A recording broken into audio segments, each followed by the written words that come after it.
Hello प्यारे विद्यार्थियों, good morning. आप सभी का एक बार पुनः फ्यूचर कोचिंग क्लासेस के आपके इस यूट्यूब चैनल पर बहुत बहुत स्वागत है। आज हमारा टॉपिक होने वाला है दोहरा लेखा प्रणाली।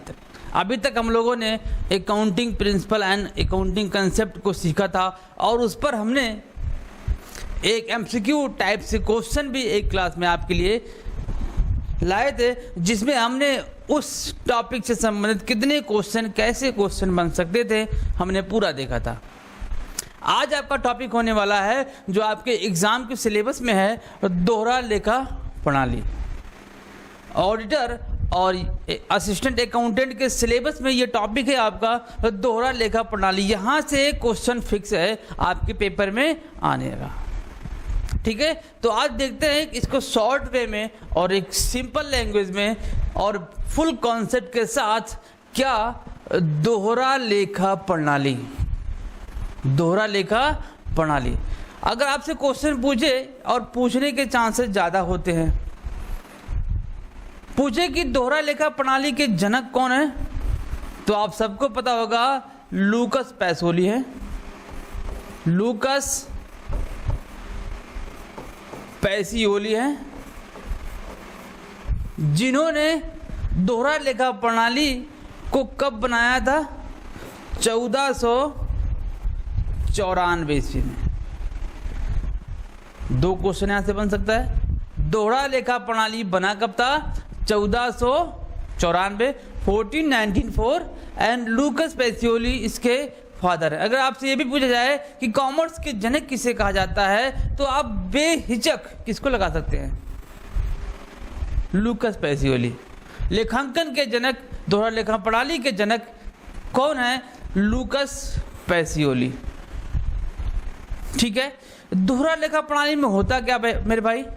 दोहरा लेखा प्रणाली में होता है कि एक ट्रांजैक्शन के दो पक्ष होते हैं। पहला पक्ष डेबिट और दूसरा पक्ष क्रेडिट होगा। इस पर हम पहले भी चर्चा कर चुके हैं। और दोहरा लेखा प्रणाली के अंतर्गत हम किन स्टेप से गुजरेंगे दिखेगा। हम लोगों ने अकाउंटिंग प्रिंसिपल पढ़ा हुआ था। अकाउंटिंग प्रोसेस हम लोगों ने पढ़ा हुआ था। उसमें हमने देखा सबसे पहले ट्रांजैक्शन होगा, ट्रांजैक्शन के बाद रिकॉर्डिंग होगा। रिकॉर्डिंग प्रारंभिक लेखों में होगा, चाहे वो सब्सिडरी बुक्स में होगा और चाहे वो जर्नल एंट्री में होगा। इसके बाद लेजर्स होंगे, ट्रायल बैलेंस होंगे। इसके बाद आपके बनेंगे फाइनल अकाउंट। देन आपका होगा एनालिसिस का काम। और वो किस पर बेस होता है? दोहरा लेखा प्रणाली पर बेस होता है। ठीक है, ये सब किस पे बेस होते हैं? दोहरा लेखा प्रणाली पर बेस होते हैं। ठीक, तो चलिए स्टार्ट करते हैं। क्या है दोहरा लेखा प्रणाली? दोहरा लेखा प्रणाली मैंने आपसे बताया कि अकाउंटिंग प्रोसेस का जो टोटल टॉपिक होता है वो किस पर बेस होता है? दोहरा लेखा प्रणाली पर बेस होता है। ठीक है, ये तो इसका बेसिक हो गया। ओके, दोहरा लेखा प्रणाली डबल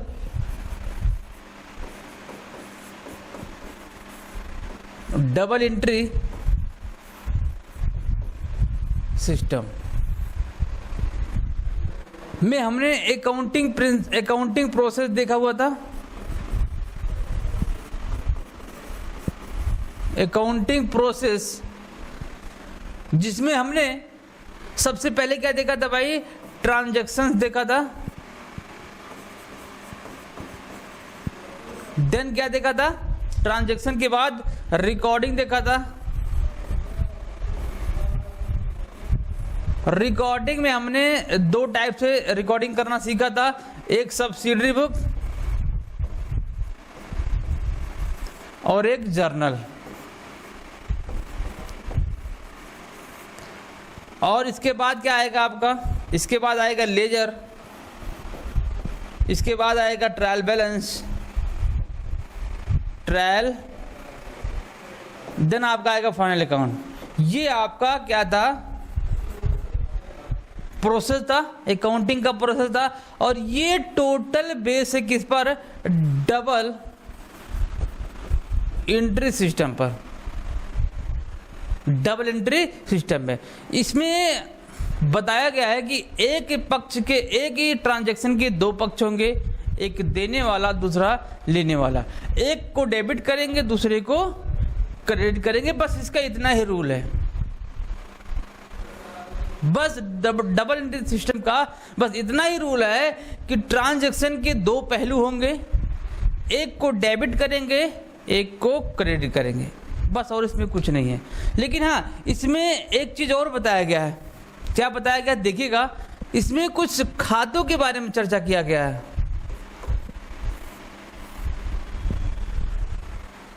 मतलब कि जो आपके अकाउंट्स हैं जिसके बेस पर आप जनरल एंट्री करते हो, जिसके बेस पर आप जनरल एंट्री करते हो, उस टॉपिक को कहाँ रखा हुआ है? डबल एंट्री सिस्टम में रखा हुआ। देखिए कैसे। अकाउंट्स के टाइप्स आप सबको पता है कितने होते हैं, नहीं पता है तो देख लीजिए कितने होते हैं। हम बचपन से ही सीखते आ रहे हैं अकाउंट के प्रकार। पहला आपका है व्यक्तिगत, जिसे हम क्या कहते हैं? पर्सनल अकाउंट बोलते हैं। दूसरा आपका वास्तविक, जिसे हम रियल अकाउंट बोलते हैं। एंड तीसरा आपका नाम मात्र, जिसे हम क्या बोलते हैं? नॉमिनल बोलते हैं। नॉमिनल अकाउंट बोला जाता है। ये आपके 3 टाइप्स के अकाउंट्स होते हैं डबल एंट्री सिस्टम के तहत, जिसमें हम देखेंगे कि व्यक्तिगत खाते में क्या शामिल होता है, वास्तविक खाते में क्या शामिल होता है, और नाम मात्र खाते में किसको शामिल किया गया है। व्यक्तिगत खाते में इसको पुनः 3 टाइप्स में डिवाइड किया गया है। पहले देख लेते हैं व्यक्तिगत खाते में आता क्या है। व्यक्तिगत खाते में मेरे भाई वह ट्रांजैक्शन आते हैं जिसमें केवल और केवल नाम आएगा, बस आप इतना ध्यान दीजिएगा। इसमें केवल नाम को शामिल किया गया है, चाहे वो किसी प्रकार का भी नाम हो, चाहे वो प्राकृतिक हो चाहे वो अप्राकृतिक हो, और इसके अंतर्गत किसी को भी नहीं रखा गया है। जैसे प्राकृतिक का मतलब राम श्याम मोहन, और अप्राकृतिक जो कृत्रिम होता है, जो एस्टिमेटेड होता है, जैसे किसी संस्था का नाम, किसी कॉलेज का नाम, किसी कंपनी का नाम, किसी गांव का नाम, किसी जिले का नाम, तो ये किस में आ जाएगा? अप्राकृतिक यानी कृत्रिम में आ जाएगा। ठीक है, तो इसको 3 प्रकार से बांटा गया है। देखिएगा क्या है। पहला देखिएगा आप, इसमें पहला है आपका प्राकृतिक व्यक्तिगत खाता या व्यक्तिगत खाता जिसे बोलते हैं। दूसरा देखिएगा अप्राकृतिक।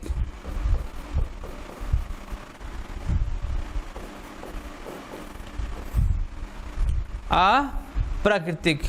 और तीसरा है प्रतिनिधित्व व्यक्तिगत खाता। अब सर प्राकृतिक को नेचुरल बोलते हैं, क्या बोलते हैं? नेचुरल। और इसे बोलते हैं एस्टिमेटेड एंड रिप्रेजेंटेटिव।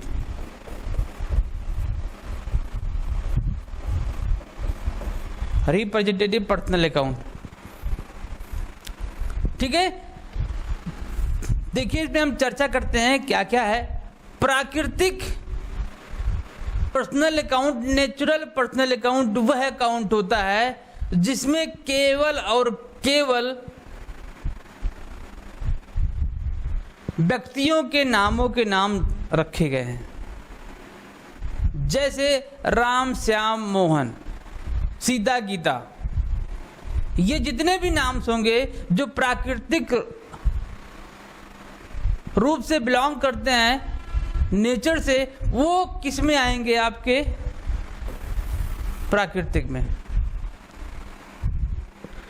यूँ कह सकते हैं जो हमारे द्वारा बनाया ना हो, जो भगवान के द्वारा बनाया गया हो, उसके नाम अगर आपके किसी भी ट्रांजैक्शन में आते हैं तो वो किस में आएंगे? प्राकृतिक व्यक्तिगत खाता में आएगा।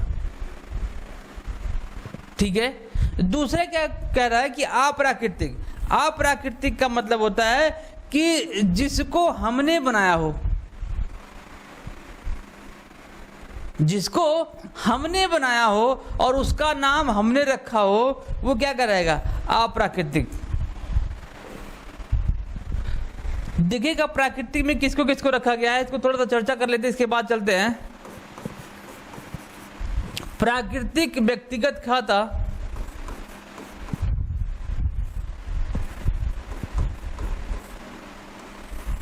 प्राकृतिक व्यक्तिगत खाता हमने किसको, देखिए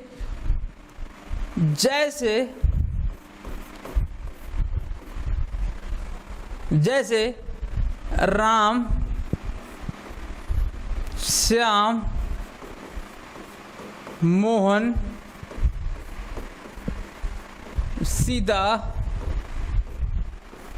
एंड गीता, ये सब नाम जिस ट्रांजैक्शन में आएंगे वो प्राकृतिक व्यक्तिगत खाता के अंतर्गत आएगा। ठीक है। दूसरा हमने कहा कि अप्राकृतिक, अप्राकृतिक का मतलब होता भाई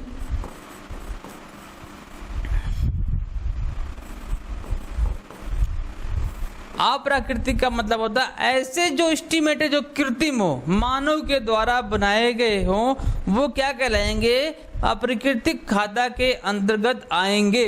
जैसे किसी संस्था का नाम, स्कूल का नाम, विद्यालय का नाम, कंपनी का नाम, किसी उद्योग का नाम, तो ये सब क्या है? आपके अप्राकृतिक व्यक्तिगत खाता के अंतर्गत आएंगे। तीसरा जो मोस्ट इंपॉर्टेंट है, इसमें लोग कंफ्यूज होते हैं, क्या है सर? देखिएगा, प्रतिनिधित्व से बोला जाता है।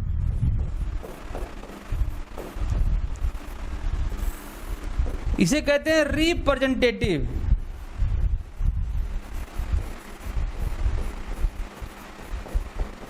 बड़ा ही इंपॉर्टेंट, आपके पेपर में क्वेश्चन यहीं से आते हैं, यहाँ से क्वेश्चन बनने के चांसेस लगभग रहते हैं। क्या है देखिएगा, रिप्रेजेंटेटिव का मतलब होता है एक्चुअल में वह अकाउंट पर्सनल अकाउंट नहीं होगा। एक्चुअल में जो होगा अकाउंट वो पर्सनल अकाउंट नहीं होगा, लेकिन फिर भी वो पर्सनल अकाउंट के अंतर्गत आएगा। कैसे? देखिएगा, ये आपका सैलरी है, ये आपका क्या है? सैलरी है। सैलरी क्या आपका पर्सनल अकाउंट है? जी नहीं, ये क्या है? आपका नॉमिनल अकाउंट है। सैलरी आपका नॉमिनल अकाउंट है, लेकिन फिर भी हम इसको पर्सनल अकाउंट में कैसे लाएंगे? देखिएगा, जब सैलरी के पहले क्या लग जाए? प्रीपेड लग जाए। क्या लग जाए? देखिएगा, नॉमिनल अकाउंट के पहले, नॉमिनल अकाउंट के पहले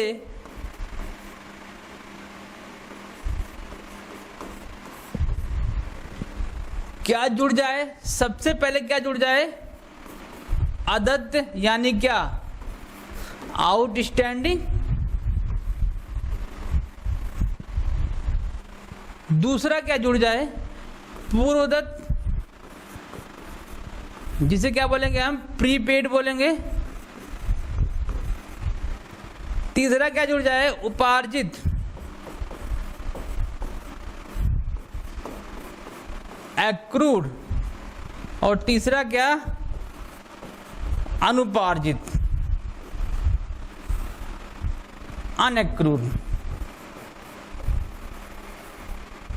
ये चार जिस नॉमिनल अकाउंट के आगे जुड़ जाते हैं, वह नॉमिनल अकाउंट ना रह के क्या बन जाता है?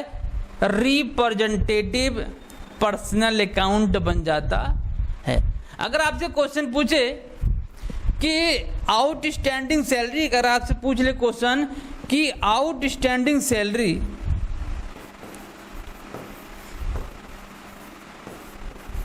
और और आपसे क्वेश्चन में पेपर में ये क्वेश्चन आने वाला है, इसको आप नोट डाउन कर ही लीजिए। पूछे कि आउटस्टैंडिंग सैलरी कौन सा अकाउंट है, तो मैंने कहा कि भाई ये कौन सा अकाउंट है, रिप्रेजेंटेटिव पर्सनल अकाउंट है। तो आप कंफ्यूज मत होइएगा, अगर ऑप्शन में रिप्रेजेंटेटिव अकाउंट नहीं दिया है, क्या दिया है, पर्सनल अकाउंट दिया है, तो आप पर्सनल अकाउंट पर गोला मार के चले आएंगे और आंसर 110% ये सही है। मे भी आपका ये ऑप्शन ना हो, रिप्रेजेंटेटिव पर्सनल अकाउंट आपके ऑप्शन में ना हो, तब भी ऑप्शन में आपको क्या दिया होगा, पर्सनल अकाउंट दिया गया होगा, पर्सनल अकाउंट दिया गया होगा, तो आप उसको गोला करके आएंगे, ना कि और किसी अकाउंट को। कंफर्म? किसी भी रेंट, कमीशन, रिपेयर, इंटरेस्ट, किसी भी नॉमिनल अकाउंट, चाहे प्रॉफिट हो, चाहे वो एक्सपेंस हो, चाहे इनकम हो, चाहे वो एक्सपेंडिचर हो, किसी भी नॉमिनल अकाउंट के पहले अगर ये 4 शब्द जुड़ जाते हैं तो वो नॉमिनल अकाउंट ना होके पर्सनल अकाउंट हो जाता है। और वो कौन सा personal account, representative personal account. ठीक है, कंफर्म हुआ ना? चलिए आगे चलते हैं। तो ये क्या था, आपका पर्सनल अकाउंट था। पर्सनल अकाउंट से क्वेश्चन बनने के चांसेस बहुत ज़्यादा होते हैं। देखिएगा, अब आपका आ गया रियल अकाउंट। कौन सा अकाउंट आ गया भैया? Real account. रियल अकाउंट में हम केवल और केवल व्यवसाय से संबंधित जितनी भी संपत्तियां होंगे उसको हम यहां पर शामिल करने वाले हैं। ठीक है, किसको? संपत्तियों को रियल अकाउंट में, चाहे वो मूर्तमान, चाहे टेंजिबल हो, चाहे इनटेंजिबल हो, चाहे विजिबल हो, चाहे इनविजिबल हो, जितनी भी संपत्तियां होंगे वो रियल अकाउंट के तहत आएंगे। आपको कुछ नहीं याद करना है, बस इतना याद करना है, रियल अकाउंट में किसको शामिल किया गया है?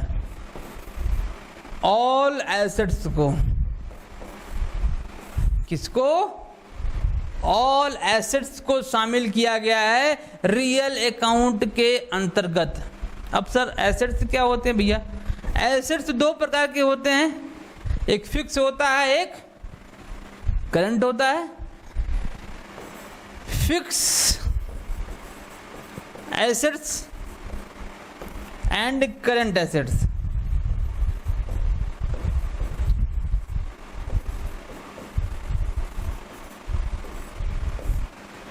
फिक्स का मतलब होता है जो लॉन्ग पीरियड के लिए आपके व्यवसाय में सम्मिलित होता है, जिसकी लाइफ मोर देन 1 ईयर होती है, वो आपकी क्या कहलाएगी?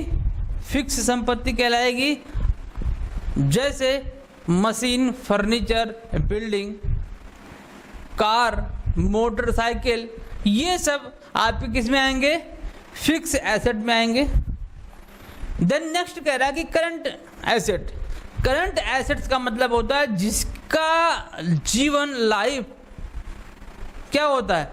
लेस देन 1 ईयर होता है, जो 1 साल अंदर कैश में कन्वर्ट हो जाए या किसी और चीज में कन्वर्ट हो जाए तो वो संपत्ति क्या कहलाएगी? आपकी करंट संपत्ति कहलाएगी, करंट एसेट कहलाएगा। तो आपका वास्तविक रियल जो अकाउंट है उसमें केवल और केवल व्यवसाय से संबंधित जितनी भी संपत्तियां होंगी उसी को इसमें रखा गया है। ठीक है, तो इसमें देख लेते हैं 2-4 एग्जाम्पल देख लेते हैं इसमें क्या क्या आ सकता है। जैसे देखिएगा क्या क्या आएगा आपका, हमने कहा कि फिक्स एसेट भी आपका क्या कहलाएगा? रियल अकाउंट कहलाएगा। फिक्स एसेट में देखिएगा क्या आएगा? Building, furniture, machinery,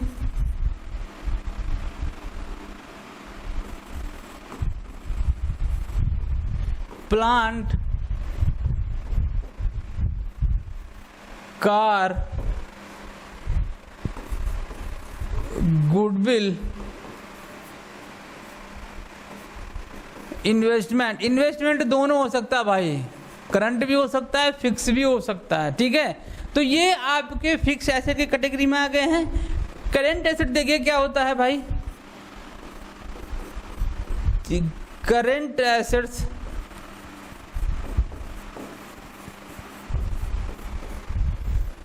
current asset में सबसे पहला ही आपका आएगा कैश। क्या आएगा? कैश आएगा। इसके बाद इसी में बैंक भी जोड़ लो भाई, cash and bank.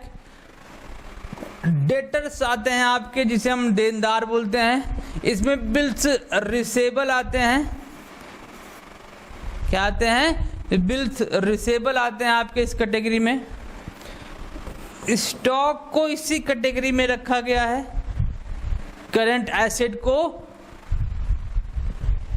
Current asset में इतने को शामिल किया और बहुत हैं, ठीक है। ये तो हमने जस्ट थोड़ा सा एग्जांपल लिया हुआ है, इसमें और बहुत को शामिल किया गया है। फिक्स एसेट में भी बहुत सारी संपत्तियां शामिल हैं। तो इन संपत्तियों को अगर आप देखें अपने ट्रांजैक्शन में, तो आपसे अगर पूछे तो कौन सा अकाउंट है भाई? ये रियल अकाउंट है, ज़्यादा सोचने की जरूरत नहीं है, ठीक है। एक और आपका कौन सा है भाई? देखिएगा, नाम मात्र का अकाउंट। कौन सा अकाउंट? नाम मात्र का अकाउंट। ये क्या होता है? नाम मात्र, बड़ा ही प्यारा टॉपिक है, जिसे हम नॉमिनल के नाम से जानते हैं। ये नाम से ही पता चल रहा है, केवल ये नाम के लिए है, इसका कोई काम नहीं है, लेकिन एक्चुअल में काम इसका बहुत है। नाम मात्र का जो अकाउंट होता है, उसमें किसको शामिल किया गया है? ऑल एक्सपेंस एंड लॉसेस को, पहला। दूसरा क्या कर रहा है कि ऑल इनकम एंड प्रॉफिट को, ऑल इनकम्स एंड प्रॉफिट को, ऑल एक्सपेंस एंड लॉसेस को भी इसमें शामिल किया गया है। जितने भी आपके एक्सपेंस होंगे, जितने भी आपके खर्चे होंगे, और जितने भी लॉस होंगे और जितने भी आपके इनकम एंड प्रॉफिट होंगे, सबको और सबको किस में शामिल किया गया है? नाम मात्र खाता में। किसमें? नाम मात्र खाता में। इस कैटेगरी में जितने भी आपके ट्रांजैक्शंस आएंगे, अगर उसके पहले मैंने बताया ना, उसके पहले अगर से वो 4 नाम जुड़ जाएंगे तो वो क्या बन जाएगा? पर्सनल अकाउंट बन जाएगा। लेकिन अगर उस नाम नहीं है उसके आगे पीछे, तो क्या कहलाएगा वो? Nominal account. अब देखिए इसमें क्या क्या आ सकता है भैया। देखिएगा, इसमें आपका सब all direct and indirect expense, salary हो गया, वेजेज हो गए, इंटरेस्ट हो गया, कमीशन हो गए, रिपेयर्स हो गया, पैकिंग हो गया, एडवर्टीजमेंट हो गया, पोस्टेज हो गया, इलेक्ट्रिसिटी बिल हो गया, जितने भी खर्चे हैं वो क्या कहलाएगा? Nominal account. Income, commission receive किया, रेंट रिसीव किया, सैलरी रिसीव किया, इंटरेस्ट रिसीव किया, interest on investment, dividend, all जितने भी इनकम्स होंगे वो किस में आएंगे? नॉमिनल अकाउंट में आएंगे।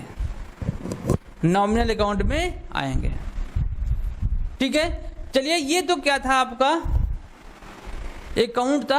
अब इन अकाउंट्स के रूल कुछ कहते हैं जिससे आप जनरल एंट्री करते हैं, लेकिन हम इस अकाउंट से जनरल एंट्री आपको नहीं कराएंगे।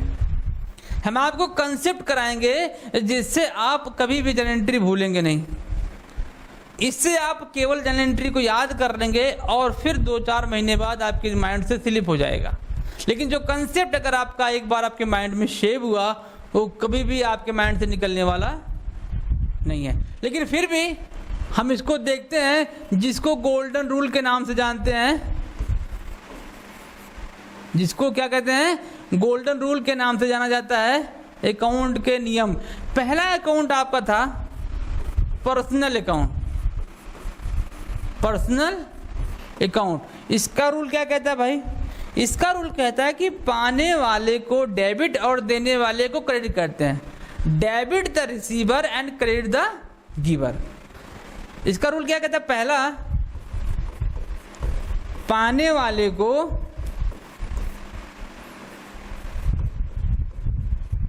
डेबिट और देने वाले को क्रेडिट करते हैं। Debit the receiver and credit the giver, ये क्या है आपका पहला रूल कहता है। दूसरा कहता है आपका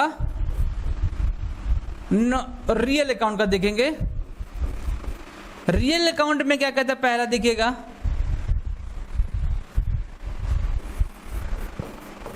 आने वाले को डेबिट और जाने वाले क्या कहते हैं? क्रेडिट करते हैं।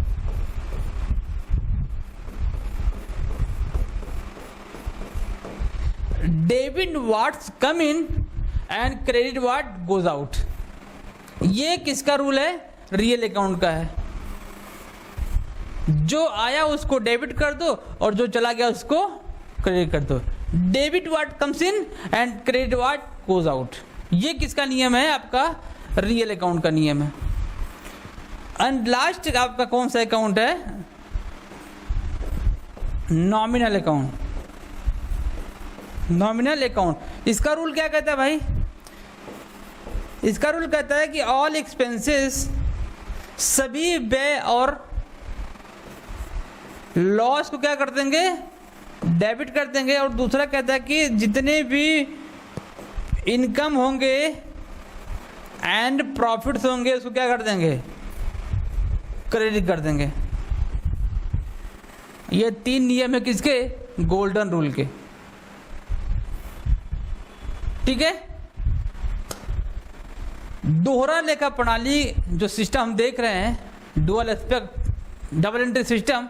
डबल एंट्री सिस्टम में बस इतना ही टॉपिक्स है आपके। पहला हमने पढ़ा कि ये बना कब? 1494। बनाया कौन? लूकास पैसोली। तो दोहरा लेखा प्रणाली के जनक भी लूकास पैसोली। अगर आपसे पूछे कि लेखांकन के भी जनक किसको कहा जाएगा, तो लूकास पैसोली को ही कहा जाएगा। जिसमें हमने अकाउंट्स के बारे में सीखा। अकाउंट में हमने 3 टाइप्स के अकाउंट सीखे। पहला पर्सनल, दूसरा रियल, तीसरा नॉमिनल अकाउंट। पर्सनल में हमने 3 टाइप के सीखे, नेचुरल, एस्टिमेटेड एंड रिप्रेजेंटेटिव। और उनके रूल, रियल अकाउंट देखा और नॉमिनल अकाउंट देखा, और उसके जो क्या है ये रूल्स हैं। ये आप रूल्स याद कर लीजिएगा। ठीक है, बात समझ आएगी ना? तो ये क्या था? आपका डबल एंट्री सिस्टम था। और इससे ज़्यादा आपको डबल एंट्री सिस्टम में कुछ देखने को नहीं मिलने वाला है। बस इतना टॉपिक इसमें आप तैयार करिएगा। ठीक है, तो मिलते हैं आपसे अगले क्लास में एक और नए टॉपिक